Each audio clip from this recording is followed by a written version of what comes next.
वज़ीर आज़म का सनतों के फरोग के लिए कारोबारी अफराद की मशावरत से हिकमत अमली बनाने का ऐलान। ताजरों को मुल्की बरामदात अगले 5 वर्षों में दुगनी करने का अहद करने की तलकी। वज़ीर आला खैबर पख्तूनख्वा की बानी PTI से अडियाला जेल में मुलाकात। जुम्मे से शुरू होने वाली एहतजाजी तहरीक और वर्कर्स कन्वेंशन से मुताल्लिक गुफ्तगू। चेयरमैन पब्लिक अकाउंट्स कमेटी की दौड़ से शेर अफजल मरवत आउट। बानी PTI ने सरबराह सुन्नी इत्तेहाद काउंसिल हामिद रजा को चेयरमैन PAC नामजद कर दिया।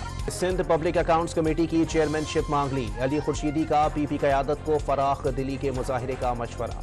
इलेक्शन कमीशन ने पाकिस्तान तहरीक इंसाफ के नए इंट्रा पार्टी इंतखाबात पर भी एतराज़ात आयद कर दिए। PTI को 30 अप्रैल के लिए नोटिस जारी। पाकिस्तान और ईरान ने इक्तिसादी ताउन मजीद तेज करने पर इत्तेफाक कर लिया। बॉर्डर सिक्योरिटी, सरहदी मार्केट्स के क़याम और तिजारती वफूद के तबादले पर भी इत्तेफाक। मुश्तरका एलामिया जारी। वज़ीर बल्दियात सिंध ने कराची प्रेस क्लब के नए 700 अरकान के लिए ज़मीन अलॉट करने का ऐलान कर दिया। सहाफ़ियों के मसाइल हल करने की यकीन दहानी। गुजरात के अजीज भट्टी गवर्नमेंट अस्पताल के वार्ड की छत गिरने से 3 मरीज चल बसे, 12 अफराद जख्मी। सूबाई वजीर सेहत ने तहकीकात का हुक्म दे दिया।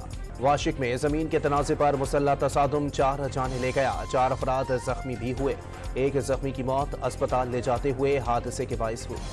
घोटकी में सखर मुल्तान मोटरवे के करीब डाकुओं ने पुलिस चौकी पर धावा बोल दिया। एक एहलकार शहीद, डाकू 2 पुलिस एहलकारों को अगवा करके ले गए। हरनाई में कोयले की कान में जहरीली गैस भर जाने से 2 मजदूर मौत की वादी में जा पहुंचे। लाशें पुरसा के हवाले कर दी गईं। और पाकिस्तान स्टॉक एक्सचेंज में तेजी का रुझान, इंडेक्स 692 पॉइंट्स इजाफे से 72,051 पर बंद हुआ।